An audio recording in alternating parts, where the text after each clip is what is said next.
자, 그러면 이종범 전문가님, 다음 주 시장 전략도 확실하게 챙겨주시죠. 와, 내가 미스터 진단 1년 넘게 했어요. 와, 오늘같이 좀 그 감동이라고 할까요? 아니면 쎄한 느낌을 받는 건 처음이었습니다. 뭐 어쨌든 간에 나의 분석과 바램대로 시장이 좀 잘 움직였으면 좋겠고요. 지속적으로 나는 내 스타일대로 뭐 조금 리스키하지만 틀리면 진짜 이거 얼굴도 못 들고 댕기거든요. 하여튼 한번 최선을 다해가지고 투자에 도움이 될 수 있게끔은 해드릴 테니까 한번 잘 참고하세요. 이번 주 지수는 눈치보기. 왜 눈치보기가 나왔을까요? 다음 주나 다다음 주에 어느 정도의 변동성을 줄 수 있다라는 신호거든요. 그리고 종목 장세 성격이 강하고요. 이번 주 우리나라 주식시장 종목 장세 성격이 강한 거 얘기했는데 반도체가 눌림목이라는 거. 근데 이게 반도체도 아까도 내가 얘기했듯이 새롭게 올라오는 그 DDR5나 아니면은 그 AI 관련해서 기존의 HBM3 말고 최근에 새롭게 올라오는 주식들이 좀 있어요. 그 삼성, SK 하이닉스 밸류체인 해가지고서 좀 기사도 많이 나오는데 아까도 뭐 내가 슬쩍 얘기는 했지만 이번 주말에 그걸 내 머릿속으로 집어넣고 다음부터 여러분들한테 종목 진단을 하거나 할 때 좀 써먹을게요. 반도체는 눌림목이고요. 여기 지금 소부장은 선별적 강세라고 했던 이 부분. 뭐 요새 솔브레인, 리노공업 뭐 몇 종목 있지 않습니까? 그런 종목들이 2024년에 기대가 되는 그런 종목에 속해요. 두산테스나도 그쪽에 좀 포함되는 어떤 종목이고요. 2차 전지는 횡보 중이고요. 거래소 핵심주는 반등 우세. 이 얘기는 무슨 얘기냐면은 포스코 퓨처나 에코프로 쪽에 2차 전지의 정통 대표주를 얘기하는 거예요. 거래소 핵심주라는 것은 삼성 SDI, LG화학, SK이노베이션, LG에너지솔루션 등 그쪽을 얘기하는 겁니다.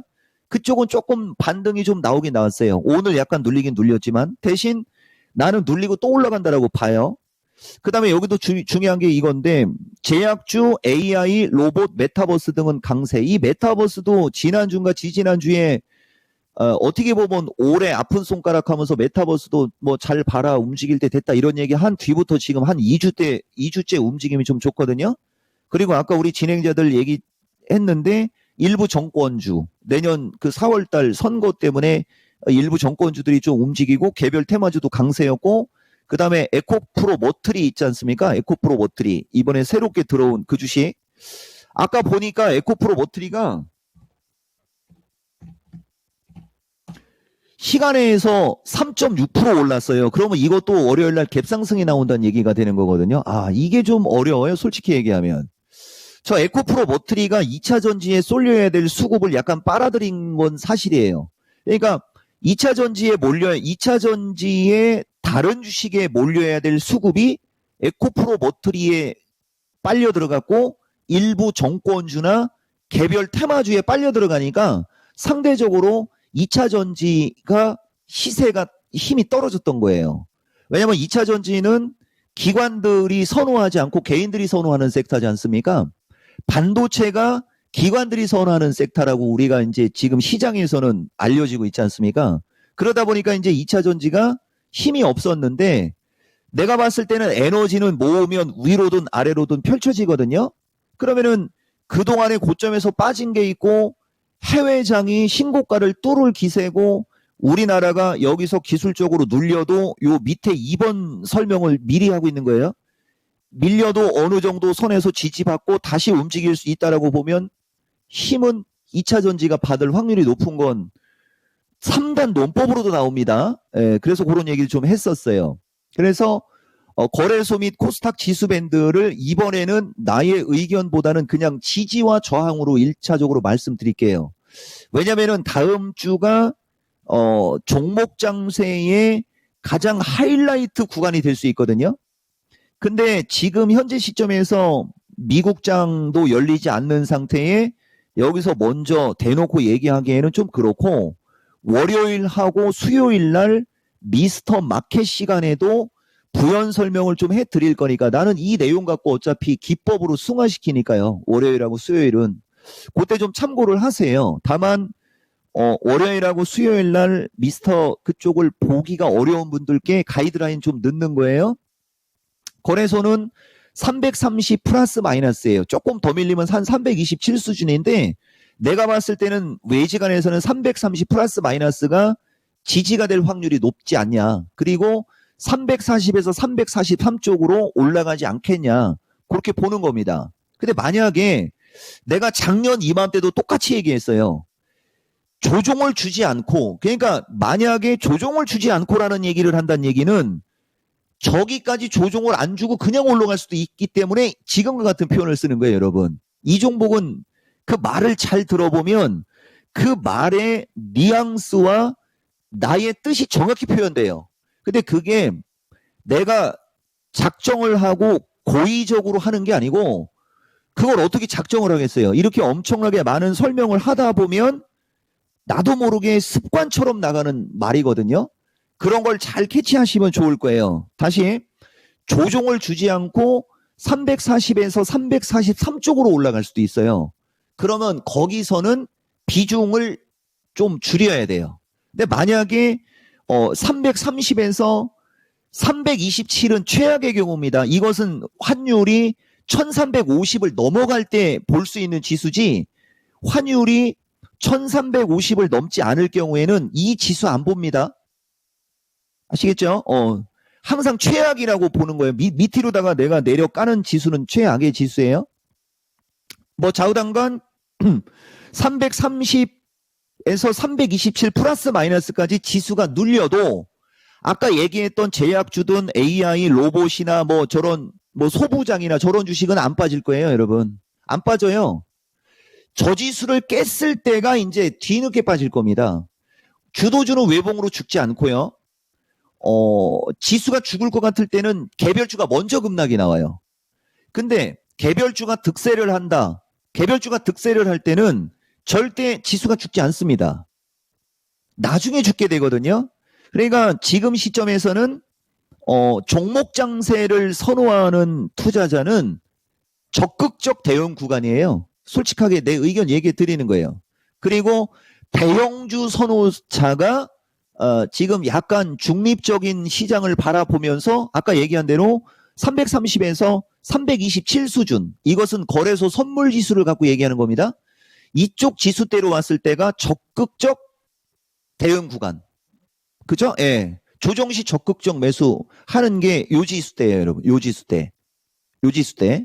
그리고 코스닥은 150 기준으로 말씀드릴게요. 코스닥 150 기준에 1250에서 1225가 지지고요. 1350에서 1400이 저항으로 보입니다. 그럼 여기서도 보면 거래소와 코스닥을 나눠 놓으면 밑으로 빠질 때는 비스무리한 폭이지만 위로 올라갈 때는 코스닥이 올라갈 폭이 현저히 커요, 여러분. 이게 12월 달에 장세의 특징 때문에 그렇습니다. 그리고 약간 조금 더 가벼운 주식들이 움직임이 좋습니다. 그리고 이게 운이 좋으면 연초까지 이어집니다. 그게 1월 효과의 1회 연상이 되는 거예요. 1회 연상까지 받으면 아마 내가 봤을 때는 저 뭐 로봇 그 다음에 제약서부터 막 저쪽 종목들하고 반도체 소부장 이쪽은 아마 수익이 좀 짭짤하게 날 겁니다. 아마도. 대신 특이하게 실이 연말장은 12월 만기 타이밍을 얘기하는 거예요. 그 연말장 전후까지는 대형주는 그렇게 세게 가지 못해요. 그 대형주는 언제 움직이느냐? 양도세, 대주주 양도세 이슈가 한 차례 기사가 한번 훅 하고 지나가거나 아니면 12월 만기일 뒤에 이제 배당에 대한 매력과 권리락 기준일 직전까지 움직임이 또 좋은 게 또 대형주의 특징입니다. 그런 것까지 지금 얘기해 드린 거고요. 그래서 결론부터 얘기해 드리면 지수 저항권에서는 비중 체크, 아까 얘기한 대로 340에서 343쪽, 지지권에서는 비중 확대, 330에서 327 지점, 코스닥은 반대가 되겠죠. 그 다음에 환율 1320 플러스 마이너스가 지수 저점 타진. 다시 말하면 지금 역의 환율도 1305원이고 내가 이번 수요일 날 역외 환율 실시간 분석했어요, 여러분. 지난주 수요일은 환율이 1300 이하에 있을 때 외국인들이 주식을 얼마나치 매수하고 선물을 얼마나치 매수할 수 있다를 실시간으로 한번 예측했었고요. 그거 그대로 적중을 했고요. 그 다음에 지금 이제 환율이 1310에서 기술적으로는 1310 플러스 마이너스 미국장이 약간 흔들리고 외국인들이 주식 조절을 조금 하게 될 때는 1320 플러스 마이너스까지는 올라갈 수는 있거든요. 그때가 지수 저점이 나올 확률이 높은 거예요. 그게 환율 1320에 종합이 330을 살짝 깨는 수준이 나올 때가 완벽하게 타이밍이 맞는 겁니다. 그러니까 이게 엇박자가 나올 수는 있지만은 이 정도의 어떤 가이드라인이면 오늘 진짜 엄청나게 디테일한 얘기를 해드리는 거예요.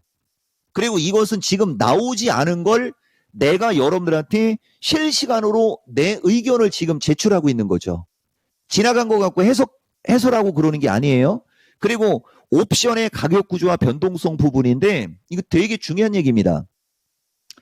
지금 현재 옵션 가격 구조는 또다시 강력한 종목 장세를 나타내고 있어요. 바로 확인을 할 수도 있지만 시간 관계상 일단 한번 읽고 갈게요. 변동성 지수는 꺾이고 있는 중이거든요.